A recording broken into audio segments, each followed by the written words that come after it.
जय भोलेनाथ। भगवान शिव की कृपा सदा सर्वदा आप पर बनी रहे।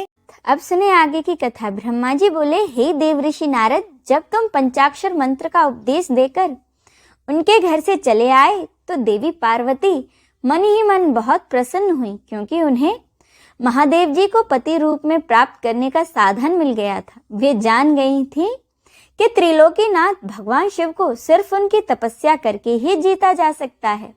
तब मन ही मन तपस्या करने का निश्चय करके पार्वती अपने पिता हिमालय और माता मैना से बोली कि मैं भगवान शिव की तपस्या करना चाहती हूँ, इसीलिए आप मुझे तप करने की आज्ञा प्रदान करें। उनकी तप करने की बातें सुनकर पिता हिमालय ने सहर्ष आज्ञा प्रदान कर दी, परंतु माता ने उन्हें घर से दूर वनों में जाकर तपस्या करने से रोका। पार्वती को रोकते समय मैना के मुंह से उमा शब्द निकले, तभी से उनका नाम उमा हो गया। पार्वती के हट के सामने मैना कुछ न कर सकी। तब खुशी से उन्होंने पार्वती को तपस्या करने की आज्ञा प्रदान कर दी। इसके बाद माता पिता की आज्ञा पाकर देवी पार्वती खुशी से मन में भगवान शिव का ध्यान करते हुए अपनी सखियों को साथ लेकर तपस्या करने के लिए चली गईं। रास्ते में पार्वती ने सुंदर वस्त्रों को त्याग दिया तथा वल्कल और मृग चर्म को धारण कर लिया। उत्तम वस्त्रों का त्याग करने के बाद देवी गंगोत्री नामक तीर्थ की ओर चल दी, जिस स्थान पर भगवान शंकर ने घोर तपस्या की थी और जहां शिवजी ने कामदेव को भस्म किया था। वह स्थान गंगा अवतरण तीर्थ के नाम से प्रसिद्ध है। वहीं पर देवी पार्वती ने तप करने का निश्चय किया।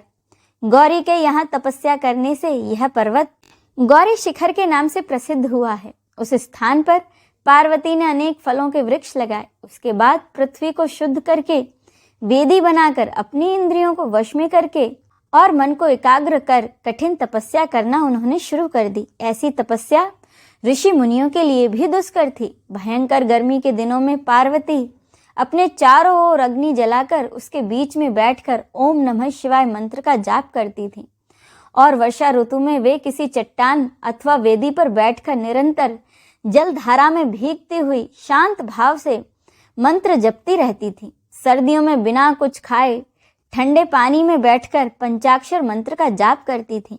कभी कभी तो वे पूरी रात बर्फ की चट्टान पर बैठकर ध्यान करती थी। सब कुछ भूलकर वे भगवान शिव के ध्यान में मग्न होकर उनका ध्यान किया करती थी। समय मिलने पर वे अपने द्वारा लगाए गए वृक्षों को पानी देती थी। शुद्ध हृदय वाली पार्वती आंधी, तूफान, कड़ाके की सर्दी, मूसलाधार वर्षा तथा तेज धूप की परवाह किए बिना निरंतर मनोवांछित फलों के दाता भगवान शिव का ध्यान करती रहती थी। उन पर अनेक प्रकार के कष्ट आए, परंतु उनका मन शिवजी के चरणों में ही लगा रहा। तपस्या के पहले वर्ष उन्होंने केवल फलाहार किया, दूसरे वर्ष में केवल पेड़ के पत्तों को ही खाती थी। इस प्रकार तपस्या करते करते अनेकों वर्ष बीत गए। देवी पार्वती ने सब कुछ खाना पीना छोड़ दिया था। अब वे केवल निराहार रहकर शिवजी की आराधना करती थी। तब भोजन हेतु पर्ण का भी त्याग कर देने के कारण देवताओं ने उन्हें अपर्णा का नाम दिया। इसके बाद पार्वती एक पैर पर खड़ी होकर ओम नमः शिवाय मंत्र का जाप करने लगी।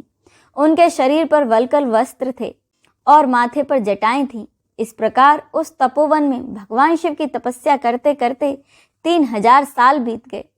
3000 साल बीत जाने पर देवी पार्वती को चिंता सताने लगी। वे सोचने लगी, क्या इस समय महादेव जी यह नहीं जानते कि मैं उनके लिए तपस्या कर रही हूँ? फिर क्या कारण है, वे मेरे पास अभी तक क्यों नहीं आए? वेदों की महिमा तो यह कहती है कि भगवान शंकर सर्वज्ञ, सर्वात्मा, सब कुछ जानने वाले, सभी ऐश्वर्यों को प्रदान करने वाले, सबके मन की बातों को सुनने वाले, मनोवांछित वस्तु प्रदान करने वाले हैं तथा समस्त दुखों को दूर करने वाले हैं। तब क्यों वे अपनी कृपा दृष्टि से मुझ दीन को कृतार्थ नहीं करते? मैंने अपनी सभी इच्छाओं और कामनाओं को त्याग कर अपना ध्यान भगवान शिव में लगाया है। भगवान, यदि मैंने पंचाक्षर मंत्र का भक्ति पूर्वक जाप किया हो तो महादेव जी आप मुझ पर प्रसन्न हो। इस प्रकार हर समय पार्वती जी शिव जी के चरणों का ही ध्यान करती रहती थी। माँ जगदम्बा का साक्षात अवतार देवी पार्वती की यह तपस्या परम आश्चर्यजनक थी। उनकी तपस्या सभी को मुग्ध कर देने वाली थी। उनके तप की महिमा के फल स्वरूप प्राणी और जानवर उनके ध्यान में बाधा नहीं बनते थे। उनकी तपस्या के परिणाम स्वरूप वहां का वातावरण बड़ा ही मनोरम हो गया था। वृक्ष सदा फलों से लदे रहते थे। विभिन्न प्रकार के सुंदर सुगंधित फूल हर समय वहां खिले रहते थे। वह स्थान कैलाश पर्वत की शोभा पा रहा था तथा पार्वती की तपस्या की सिद्धि का साकार रूप बन गया था। आगे ब्रह्मा जी कहते हैं कि नारद, भगवान शिव को पति रूप में प्राप्त करने के लिए पार्वती को तपस्या करते करते अनेक वर्ष बीत गए, परंतु भगवान शिव ने उन्हें वरदान तो दूर अपने दर्शन तक नहीं दिए। तब पार्वती के पिता हिमाचल और उनकी माता मैना और मेरु एवं मंदराचल पर्वत ने आकर पार्वती को बहुत समझाया तथा उनको वापस घर लौट चलने का अनुरोध किया। तब उनकी सभी बातें सुनकर देवी पार्वती ने विनम्रता पूर्वक कहा कि हे पिताजी और माताजी, क्या आप लोगों ने मेरे द्वारा की गई प्रतिज्ञा को भुला दिया है? मैं भगवान शिव को अवश्य ही अपनी तपस्या द्वारा प्राप्त करूंगी। आप निश्चिंत होकर घर लौट जाएं। इसी स्थान पर महादेव जी ने क्रोधित होकर कामदेव को भस्म किया था और वनों को अपनी क्रोधा अग्नि से भस्म कर दिया था। उन त्रिलोकीनाथ भगवान शंकर को मैं अपनी तपस्या द्वारा यहाँ बुलाऊंगी। आप सभी यह जानते हैं कि भक्त वत्सल भगवान शिव को केवल भक्ति से ही वश में किया जा सकता है। अपने पिता, माता और भाइयों से ये वचन कहकर देवी पार्वती चुप हो गईं। उन्हें समझाने आए उनके सभी परिजन उनकी प्रशंसा करते हुए वापस अपने घर लौट गए। अपने माता पिता के लौटने के बाद देवी पार्वती दुगने उत्साह के साथ फिर से तपस्या करने में लीन हो गईं। उनकी अद्भुत तपस्या को देखकर सभी देवता, असुर, मनुष्य, मुनि आदि सभी चराचर प्राणियों सहित पूरा त्रिलोक संतृप्त हो उठा। देवता समझ नहीं पा रहे थे कि पूरी प्रकृति क्यों अशांत है। यह जानने के लिए इंद्र व सब देवता गुरु बृहस्पति के पास गए। इसके बाद सभी मुझ विधाता की शरण में सुमेरु पर्वत पर पहुंचे। वहां पहुंचकर उन्होंने मुझे हाथ जोड़कर प्रणाम किया तथा मेरी स्तुति की। तब वे मुझसे पूछने लगे कि प्रभु, इस जगत के संतृप्त होने का क्या कारण है? उनका यह प्रश्न सुनकर मैंने त्रिलोकीनाथ भगवान शिव के चरणों का ध्यान करते हुए यह जान लिया कि जगत में उत्पन्न हुआ दाह देवी पार्वती द्वारा की गई तपस्या का ही परिणाम है। इसीलिए सब कुछ जान लेने के बाद मैं इस बात को श्री हरि विष्णु को बताने के लिए देवताओं के साथ क्षीर सागर को गया।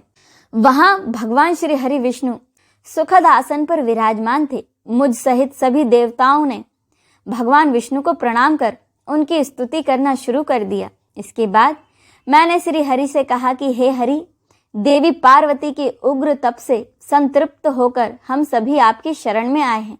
आप हम सबकी रक्षा कीजिए। भगवान, हमें बचाइए।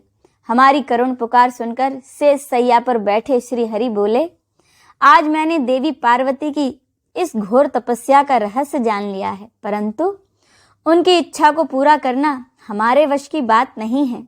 इसीलिए हम सब मिलकर त्रिलोकीनाथ भगवान शिव के पास चलते हैं।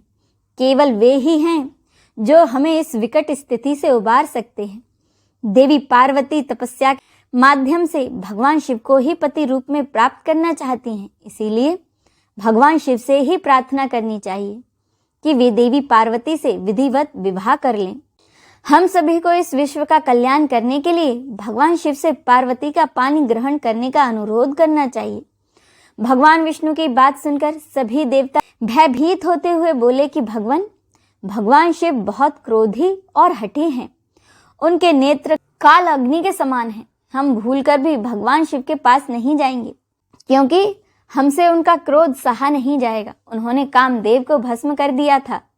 हमें डर है कि कहीं क्रोध में वे हम सभी को भस्म न कर दें। हे नारद, इंद्र आदि देवताओं की बातें सुनकर लक्ष्मीपति श्री हरि बोले, तुम सब मेरी बातों को ध्यान पूर्वक सुनो। भगवान शिव समस्त देवताओं के स्वामी और भयों का नाश करने वाले हैं। तुम सबको मिलकर कल्याणकारी भगवान शिव की शरण में जाना चाहिए। भगवान शंकर पुराण पुरुष, सर्वेश्वर और परम तपस्वी हैं। हमें उनकी शरण में जाना चाहिए। भगवान विष्णु के इन वचनों को सुनकर सब देवता त्रिलोकीनाथ भगवान शिव का दर्शन करने के लिए उस स्थान की ओर चल पड़े जहां महादेव जी तपस्या कर रहे थे। उस मार्ग में ही देवी पार्वती उत्तम तपस्या में लीन थी। उनके तप को देखकर सभी देवताओं ने प्रसन्नता पूर्वक दोनों हाथ जोड़कर उन्हें नमस्कार किया। इसके बाद उनके तप की प्रशंसा करते हुए मैं, श्री हरि विष्णु और अन्य देवता भगवान शिव के दर्शन के लिए चल दिए। वहां पहुंचकर हम सभी देवता कुछ दूरी पर खड़े हो गए और हमने तुम्हें भगवान शिव के पास यह देखने के लिए भेजा कि वे कुपित हैं या प्रसन्न। नारद, तुम भगवान शिव के परम भक्त हो तथा उनकी कृपा से सदा निर्भय रहते हो, इसीलिए तुम भगवान शिव के पास गए तथा तुमने उन्हें प्रसन्न देखा। फिर तुम वापस लौटकर हम सभी के पास आए और उनकी प्रसन्नता के बारे में हमें बताया। तब हम भगवान शिव के पास गए। भगवान शिव सुखपूर्वक प्रसन्न मुद्रा में बैठे हुए थे। भक्त वत्सल भगवान शिव चारों ओर से अपने गणों से घिरे हुए थे और तपस्वी का रूप धारण करके योग पट पर आसीन थे।